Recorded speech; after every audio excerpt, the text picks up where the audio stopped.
It's another Thunder Thursday on News OK Live. I'm Mike Sherman, sports editor of the Oklahoman, here with our Thunder coverage team. Joining us from one floor below in the Oklahoma newsroom, Jenny Carlson. Hi, Jenny. Hello. From across the street at the Thunder, Darnell, are you at home or at the Thunder facility? Home, James. Home, James. At his home, our Thunder beat writer Darnell Mayberry, and from his home in Edmond, Oklahoma, our other Thunder beat writer, John Rohde. Thunder Thursdays are brought to you by our good friends at Advent Heat, Air, and Plumbing, on call 24/7 for Thunder fans. Guys, the Western Conference standings still look like the San Antonio Spurs are in good shape to be the number one seed, but there sits the Thunder, a game and a half back with a couple weeks to play. John, let's start with you. Can the Thunder catch the Spurs? Well, they do have the one home game remaining, and so that would make it a half game or tie it up. But here's what's going to be interesting. How's Pop going to play it? Who's he want to play? Is he going to rest his starters in the last 2 or 3 games if he doesn't want to play the Lakers if they're the 8, and he would rather play Houston? So I'm curious who's going to be in charge there. Darnell, you think Pop will play it straight and play for the number one seed?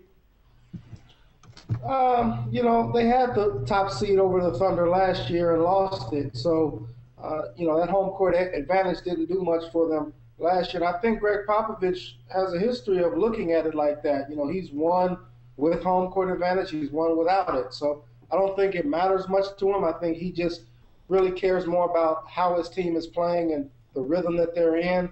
But I really think the Thunder has a good chance of catching them. I mean, that last game against the Spurs is going to be a very important game, and I think it's going to mean more to the Thunder than it will the Spurs.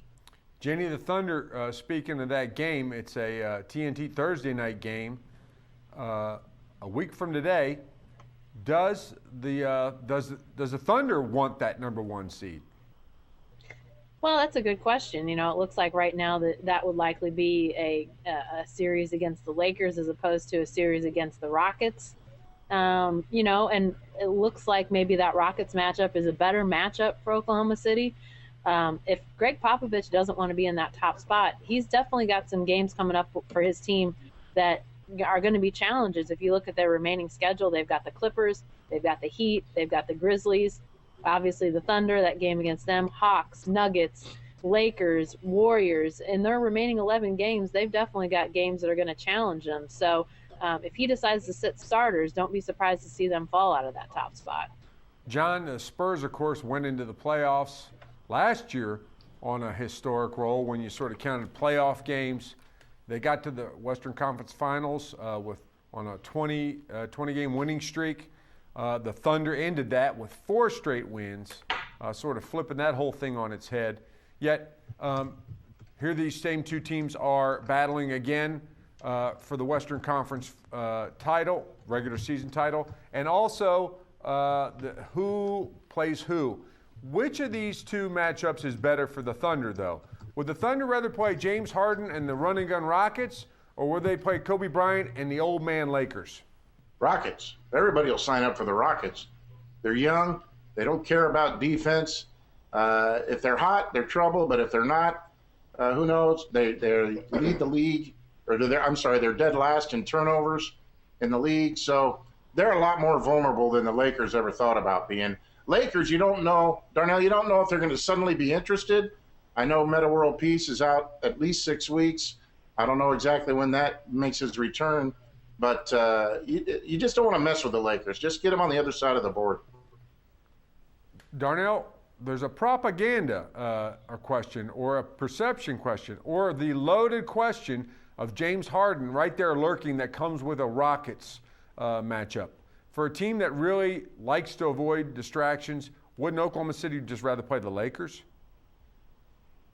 Yeah, but the Lakers are a distraction anytime you play them. I mean, the Lakers are a circus, and they sort of embrace that anything goes mentality. No publicity is bad publicity. So, either way, I think it's going to be sort of a madhouse. James Harden is one storyline. How much can you really write about that? I wouldn't hold it past us. But, the Lakers, that's going to be a whole nother type of ball game in terms of media coverage and just the attention that gets. So I think it's pick your poison if you're the Thunder. But, I disagree with John. I think the Lakers are probably a better matchup for the Thunder just because they don't have any answer for Russell Westbrook. Steve Nash can't guard him. Kobe Bryant, as we've seen in recent games, cannot guard Russell Westbrook. And now without Metta World Peace, they have nobody that can guard Kevin Durant or even try to slow him down. So they'll really be banking on Kobe Bryant going out and scoring 40 a night, which obviously plays into the Thunder's hands. So I think that Lakers matchup looks pretty good right now if you're the Thunder. Jenny, break the tie. Who's the better matchup for the Thunder, Rockets or Lakers?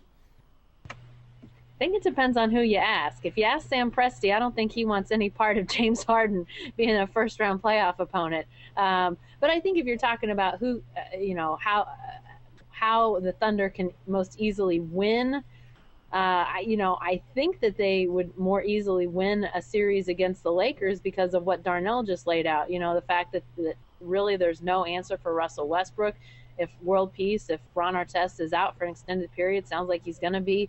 How do they guard Durant? I mean, I just think those issues come to play. Obviously, the Rockets don't play much defense, but they do play some offense, so they can outscore you every once in a while. I would say the Lakers would be the more desirable matchup for this team.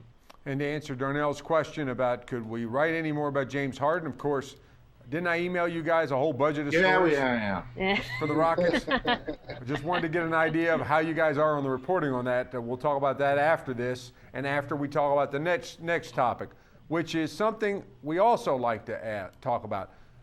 Who's not playing and why. Guys, if this team is all about defense, what's the reason why Ronnie Brewer still is not playing? John? Well, I'll tell you what, I am really curious. The trip that Darnell's going to make here in a couple hours, they got Rubio, Ridnour, Barea, Monte Ellis, Jennings. If Ronnie Brewer doesn't get off the bench to guard one of those suckers, he's not playing. I don't see any scenario where he would play.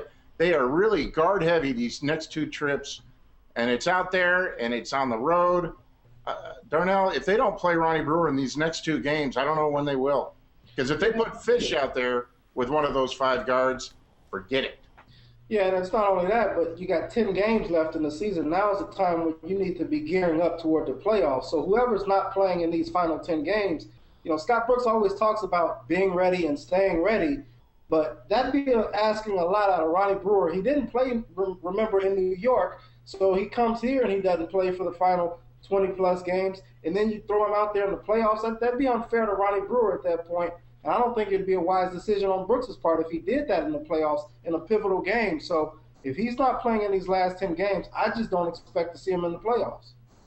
Jenny, if he's not playing, is it because, and this is as much as the Thunder likes to talk about defense, it's an offensive team too. Is it possible that it's just because he's so limited, especially from the perimeter and shooting?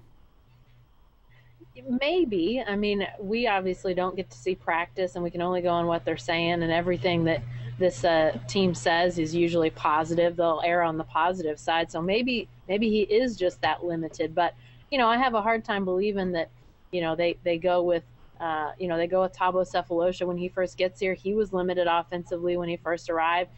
Kendrick Perkins is not setting the world on fire offensively, but they go with him.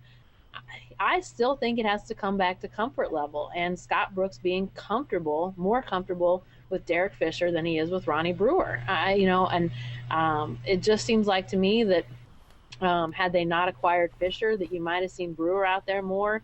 They might have tried to work him in more, but they brought back a guy that Scott Brooks is comfortable with, and that's who they're going to go with. I just can't imagine that he's limited offensively to such a degree that they couldn't put him out there for some great defense. These last few games are definitely going to be telling. I'm with the rest of these guys that I'll be watching to see if he gets out there, because if he doesn't, I'm not sure what they had in mind with this trade when they made it. Maybe it was different once they brought Fisher in, but boy, from the looks of things now, it's just you wonder why they went out and got him. It looks so promising to start with. Sure, Ronnie Brewer's not 0 for 18. Is he worse than that? Good point. No, John, but there is this question. Last year, Brooks had him almost a Dean Smith-like two platoon at times during the season. He would 5 in and 5 out. Of course, that's not the way it played out during the playoffs. And Kevin Durant and Russell Westbrook played a lot more with reserves in the playoffs.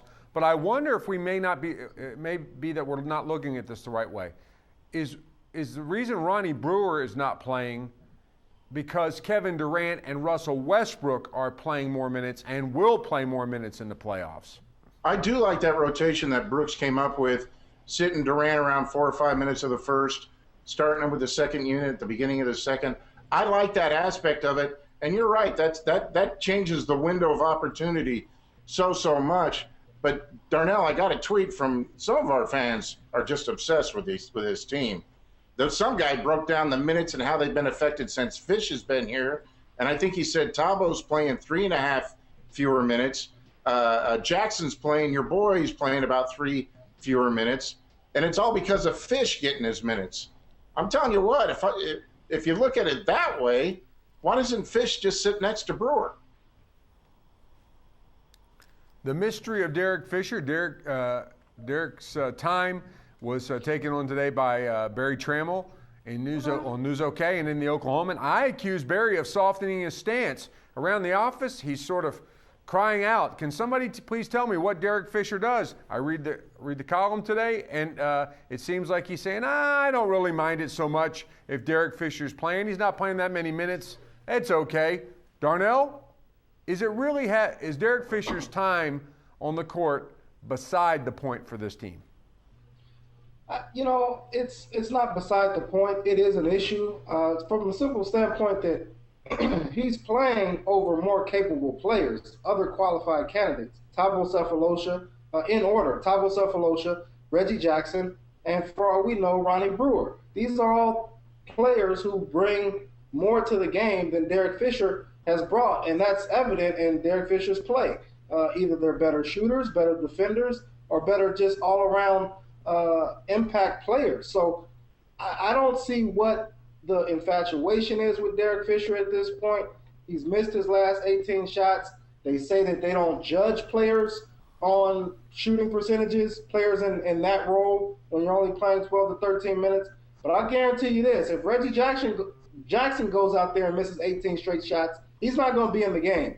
For some reason, Derek Fisher continues to get playing time, and he's getting it, as John Rudy said, over guys like Thabo and Reggie Jackson. Jenny, speaking of Reggie Jackson, we've seen his progression. How about this? Is he blossoming right before our eyes? And is it time we start pondering what's he going to be and who's he going to be when he grows up? Well, I definitely think he's playing better and better. And, it's good to see because, when you trade away Eric Maynor, you're basically saying he's the guy, and he's proven him right on this one. And I don't know how good he's going to be ultimately, but he's the type of guy that you sort of, you start to think in James Harden terms. If he was on a team as a starter in a year or so, where would he be? I don't know. Maybe that the Thunder's able to keep him around as a backup because is he gonna supplant Westbrook? No way. But can he be a backup? Can they keep him in that role? Remains to be seen. But I think he's going to be a very capable backup as long as they can keep him. Darnell, John, you guys have a better sense of that than I do, just how long they might be able to keep him. John, there's all kinds of guys who blossom and emerge in the playoffs. People who are reserves, they find a role, they find a situation or a matchup, and the next thing you know, bammo. Stardom in postseason. Is it set up, or is it possible for Reggie Jackson to do something like that this postseason? See, what was interesting last night, Sherm, is there was a play, and it was a simple play. It was like a screen at the elbow, a pick and roll with Reggie and probably Nick. And Reggie took off in a different direction. See, opponents don't know Reggie. Reggie's trying to figure out Reggie. So obviously they don't know where he's going.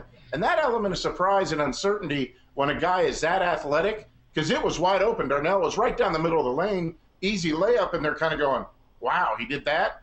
It wasn't a spectacular move, but it was a move they didn't see coming. And boy, I'm really curious about Reggie because he he is showing a whole lot of confidence and competence right now. He's not getting yelled at nearly as much by Durant and Collison. They used to just scream at him. See, dude, what are you doing? And they're not doing that nearly as much. They seem to be too busy applauding his finger rolls, Darnell, like on that last play.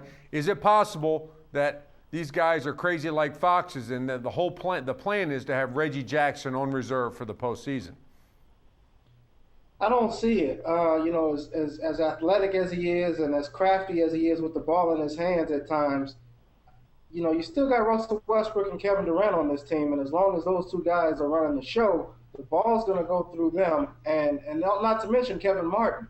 And oh, by the way, Serge Ibaka can get up 8, 9, 10 shots on any given night and give you 15 to 18 points if he's hot. So there's just not a lot of opportunities for Reggie Jackson to have the ball in his hands and create something to get to that point in the playoffs where you're thinking, hey, this guy is having his coming out party. I don't see it, not this year at least. Speaking of people who've had their coming out parties or people maybe hiding in plain sight, our last question is about the Thunder sixth man. Guys, it was James Harden last year, sixth man of the year in the NBA, and even the year before. This year, Kevin Martin is playing that role, but my question is this. Is it possible we've had the wrong sixth man in mind all along? Is it possible that the Thunder's real sixth man is Nick Collison? Jenny, I'll start with you. Well, you won't find anybody that thinks any more highly of Nick Collison than me. I mean, I think what he brings to the floor is just such a steady consistency that, that's the kind of thing you want in your reserves. You come to expect things from your starters. You'll get this many points, you'll get this many rebounds, you'll get this energy, you'll get this defense. But the second team is oftentimes where you have to have players where you're never quite sure. Is this guy going to bring it tonight? Is he going to be a little off? Nick Collison brings the same thing every night. Doesn't matter. Can you ever say he's had a bad game? I mean, I guess probably Darnell and Rhodey, seeing everything up close and personal, probably seen a time or two. But I think that steady consistency is the thing that really, makes him great. Now, I'm not going to go out and so far and say he was more valuable a year ago than James Harden, but that steady consistency, pretty important in the second team. John, what made me think of this question is Darnell's blog post off the Memphis game a week ago. We didn't have the Thunder Thursday hangout on last Thursday because of the NCAA tournament and travel, but Darnell more or less said, hey, Nick Collison, ladies and gentlemen, stand and applaud for his performance against Zach Randolph. And not only that, but just the way the offense was flowing with him, through him, in him, pick and roll. It seems like you and I, or Darnell and Jenny, we could line up and run a pretty decent two-man game with him. Is he the Thunder's most valuable reserve? Oh, absolutely. And when you look at the list, the history of six men, I don't think any of them averaged less than probably 15 points. It's all about point production when it comes to judging six players, six man. But Collison is just kind of like he's like a MASH unit coming in. And if they're getting hurt in some way, he'll go over and patch it up for you. And he's so invaluable. He is the biggest bargain in the NBA. I don't think there's any question. Darnell, I think he's $2.1 million or something this year. There's nobody worth more than Nick Collison per minute, I think. John said that at a meeting a couple weeks ago. I scratched my head and remembered the big $13 million contract or so that he pulled down. John showed me again where it was bonus driven, and then you start looking at the value of Nick Collison. You got to say what a value he is to the Thunder, Darnell. But my question is, can he be the blender? Can he be the guy who helps them get shots late in games? Could we see him out there doing that late in games in the playoffs? You guys are speaking about Nick Collison like he's LeBron James. I love Nick Collison, what he brings, but I don't think he's the most important guy on the team, on the bench at least. I think, six men play more than 19 and a half minutes. So why he's only playing 19 and a half minutes is beyond all of us, I think. But Kevin Martin is pretty important, guys. At 25-4, when he scores at least 16 points, I think his scoring at times is just as valuable, if not more, than anything Nick Collison brings, on the defensive end. Just because Russell Westbrook and Kevin Durant can't do it all. So I'm going to go a different direction. I love Nick Collison. I agree with a lot of the things you guys said, but I still look at Kevin Martin as one of the biggest factors, keys to success for this team in the playoffs. Who's got the advance for tomorrow morning's paper for the T-Wolves Thunder game, guys? I do. I'll be writing 10 things to watch in the last 10 games for the Thunder. Sounds splendid. And we're going to end our Thunder Thursday hangout on that note. This is all for this week's Thunder Thursday on News OK Live, but you can stay with the best coverage team anywhere, every day on News OK, and every morning in the Oklahoman. Remember, Thunder Thursdays are brought to you by our good friends at Advent Heat, Air, and Plumbing, on call 24/7 for Thunder fans.